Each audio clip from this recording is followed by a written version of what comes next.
বৰপেটা লোকসভা সমষ্টিত আমি বিপুল ভোটৰ ব্যৱধানত জয়ী হ'ম।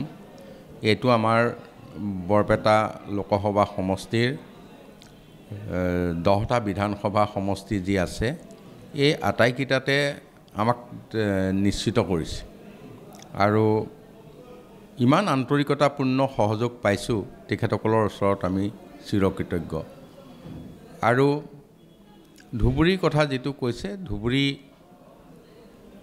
প্ৰথম অৱস্থাত আমি অলপ পিছপৰি আছিলোঁ, মই হেতু নকওঁ, কিন্তু আমাৰ যথেষ্ট তৎপৰতা বাঢ়িছে আৰু প্ৰথম পৰ্যায়ৰ নিৰ্বাচনৰ পিছতে আমাৰ উজনি অসমৰ প্ৰায়বিলাক অসম গণ পৰিষদৰ কৰ্মকৰ্তা আহি একোটা সমষ্টিত নিগাজিকে তাত আছে আৰু তাত ৰাইজৰ যেতিয়া সহযোগ বিচাৰি গাঁৱে ভূঞে বুথত গৈছে, আমি যথেষ্ট সঁহাৰি পাইছোঁ।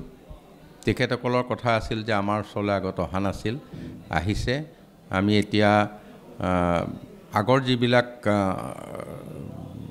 ব্যৱস্থা আছিল, বিশেষকৈ 15 বছৰ UDF আছিল, গতিকে তেওঁলোকৰ পৰা আমি এতিয়া আঁতৰি আহিছোঁ। আমাৰ বিশ্বাসটো বাঢ়িছে। সেইটোৱে নহয়, সেইটো সমষ্টিৰ কেইবাটাতো সমষ্টিটো অসম গণ পৰিষদৰ এটা সময়ত বিধায়ক আৰু মন্ত্ৰীও আছিল। গতিকে ৰাইজ অপৰিচিত নহয় বা ৰাইজৰ কোনো সেই ক্ষেত্ৰত AGPৰ লগত কোনো ধৰণৰ বিশেষ ব্যৱধান নাই। গতিকে ৰাইজৰ আমি সঁহাৰি পাইছোঁ। আমি এতিয়া দেখিছোঁ তাত তিনিকোণীয়া প্ৰতিদ্বন্দ্বিতা হ'ব।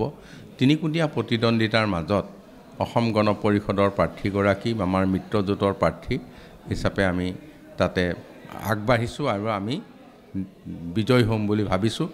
আৰু আমাৰ মাননীয় মুখ্যমন্ত্ৰী ডাঙৰীয়ায়ো ধুবুৰী লোকসভা সমষ্টিত বহুকেইটা ঠাইত সভা সমিতি কৰি আমাক পূৰ্ণ সহযোগ আগবঢ়াইছে।